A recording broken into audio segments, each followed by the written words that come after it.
rolling.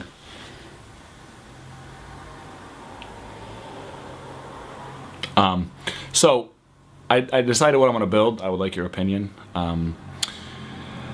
It's called the Lifestar. I need to make a specific product which I can manufacture with my hands while engaging in conversations, and it's a globe. I'm thinking 18 inches in diameter and at its exterior. It's supposed to have 3 components. One is a core of 12 to 15 inches, and that's, just think of it as an empty sphere 15 inches in diameter into which can be placed anything that's based on a 15-inch sphere. So the core of the globe, the toy globe or the model globe, can be made so that the core is totally empty. Now around the core goes a framework of either metal or some kind of a cheap composite.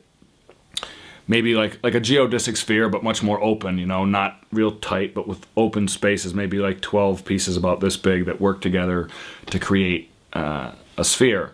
That's, in a way, that's the heart. The core is truly the heart, but around, like I say, the core is a negative space until it's filled with a product that's been invented. I have one. So in its initial form, you'd just be sitting there with a sphere, and it would be openable. I'm not exactly sure how. Around that metal framework would go a crust for my globe, you know, which might be a ½ inch or 3/4 inch thick foam of some kind. I'm looking to manufacture these by hand, a couple hundred, before I have enough parental investors to really jump into the next stage of my business. It's supposed to be about 5 different things. 1, it's a globe. 2, it's going to be at least as we send them out, initially they're going to be an alternative globe, as in the face looks like what we hope the world would be like in when Hannah's 18, you know, like, so Las Vegas, for example, would actually be on, you know, where the Sahara Desert is. The whole of, like, Africa would actually be the light continent, just by color or whatever. Africa might have its own color. It's set up so you have a regular globe, you have a globe with an alternative face to it, and you have my hands aren't in this, or are they? No, all right. You have an alternative face, and then you have the thing, you know, you might remember Sphere Risk, which is me taking the game of Risk and putting it onto a globe. So we have that. So with the foam, we can, in the initial versions, we can let kids play like a game of Sphere Risk, like you've seen Coming to America, McDougal's. You know, we could have our own like non-infringing version of Risk, using, like I say, in the beginning, just thumbtacks. You know, later probably little vacuum pieces that would, you know, stick to the smoother surface of the globe, assuming that you made or bought a skin that you could, you know, stretch over the globe. That would give you like that non-porous surface, and it might look like a completely different game board that had nothing to do with the real Earth. It might be a Mars skin, you know, or a moon skin. So we got globe, alternative looking globe, and a globe that's capable of playing 3-dimensional board games. That's all in the crust.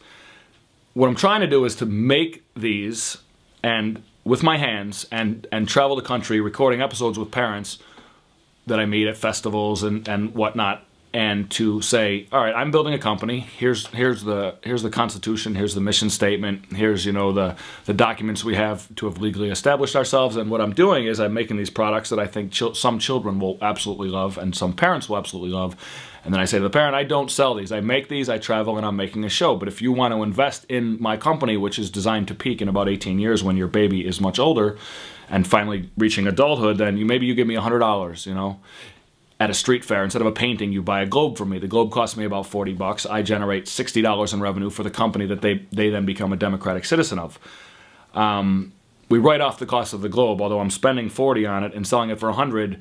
We let them keep $100 worth of stock and say, we have to assume that this company is going to grow and build great things, so we're just going to let you keep $100 worth of stock, even, you know, if we're going to eat the cost of manufacturing the thing. My core idea is, I'm sure you're familiar somewhere in your brain with my integrate table, you know, my table that has pages. It's basically a giant Rolodex. So inside of the globe is going a Rolodex or a Globodex.